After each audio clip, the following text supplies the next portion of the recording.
Hi there! Metro Exodus is just days away, and if you've been following the game's development, you might already know that it takes place in a post-apocalyptic Russia, where you go around fighting massive bears and pilfering cans of beans from people's houses. But there's so much more that you might not know, like how its script is more than twice the length of the last game, or how it uses a brand new graphical technique to produce some of the best video game lighting you will ever see.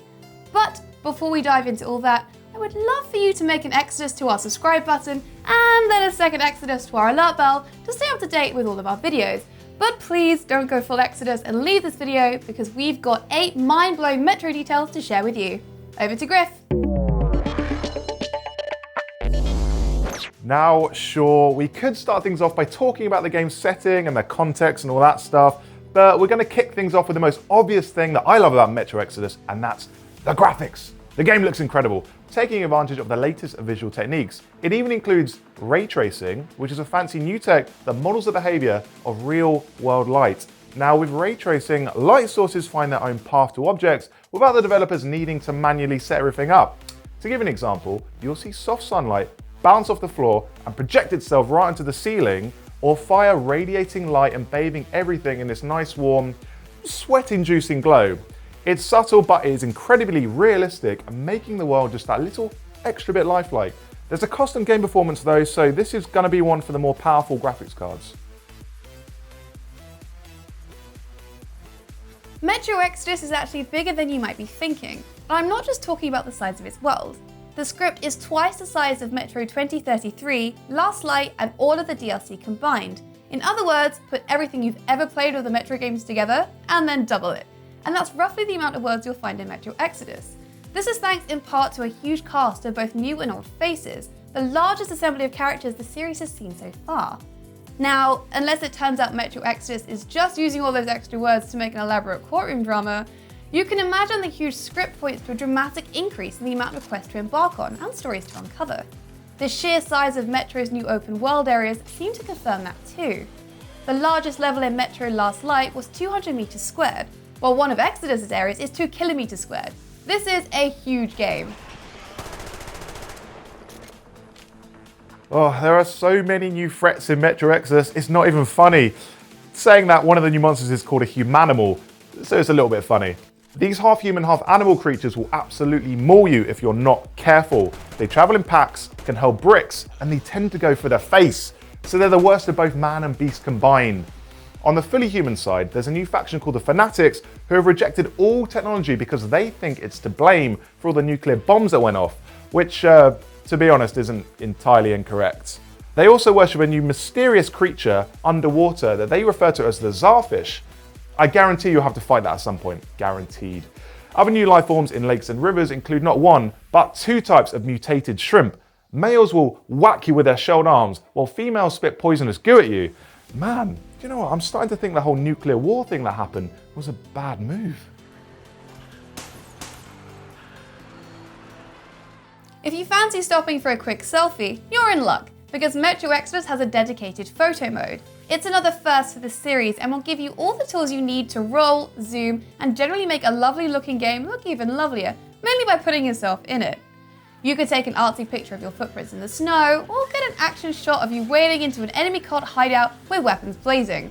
And what's more, Metro's photo mode will be among some of the best on PC, because it uses Nvidia's Ansel technology, if you've got a supported graphics card. Ansel is basically photo mode cranked up to the extreme, letting you capture 360-degree panning shots and gigapixel screen grabs at a massive 32K resolution. Say cheese!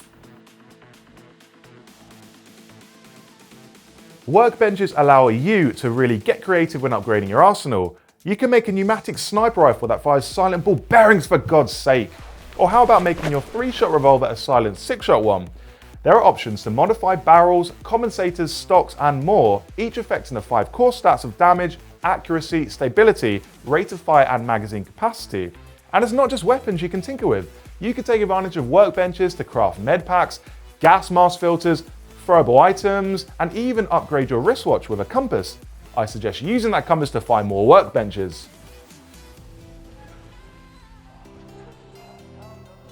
The nuclear winter of the Last Light has subsided, and now seasons are returning to take hold of the world. Winter coats the ground in snow and turns bodies of water into ice, while summer bathes everything in a lovely glow. But beyond nice weather effects, seasons make for much greater variety as new hazards emerge. Fearsome wildlife that hibernates in winter will emerge all angry when the frost thaws. Sims protagonist Artyom and his wife Anna are on a continent-spanning journey that lasts conveniently for a year. That'll give us enough time to see all 4 seasons. I wonder what's in store for autumn though. Maybe some carved pumpkins? Do they still do Halloween in the post-apocalypse? I guess every day is Halloween after the bombs have dropped. There are vehicles to drive in Metro, and these ones aren't all limited to the rails of Moscow's subway tunnels. One you can get behind the wheel of is a minivan so battered it barely qualifies as a vehicle. You gain access to it in the Caspian Sea stage by looting its key from an enemy. You can then drive it around, run over people, and basically go from A to B to M. M in this case being murder. A different take on vehicles is your base, which is a big old steam train. The campaign sees you making your way across the whole country in search of a spot free from radiation. It's like a buddy comedy road movie, except your buddy is a locomotive and the road is tracks. It's really good how the bombs destroyed everything apart from the train tracks, isn't it? Because you'd probably be a bit screwed otherwise. Anyway, the train is called the Aurora, and you can upgrade it as you go with extra carriages so more people can come along for the ride. I really hope they let me add a games room in so we can all play pool like my favourite movie, Wild Wild West. Lastly, given you're going to be spending a lot of time in Metro Exodus without seeing a single shop or even a garage station to pick up a packet of Chewits, always carry your regulation Chewits. You've now got a backpack to carry all your loot around with you. At any point in the game, you can take a knee and crack it open to retrieve a weapon, craft items, or maintain and upgrade your kit. You never really needed a backpack in past Metro games because the linear levels meant the developer could simply place a trader before a scrap. Using your backpack won't pause the game in Exodus, however, so you'll have to be smart about when you choose to use it. Oh, and don't forget to pick it up again after you have used it, as bags left unattended will be removed and destroyed. Well, at least that's what the train announcer tells me.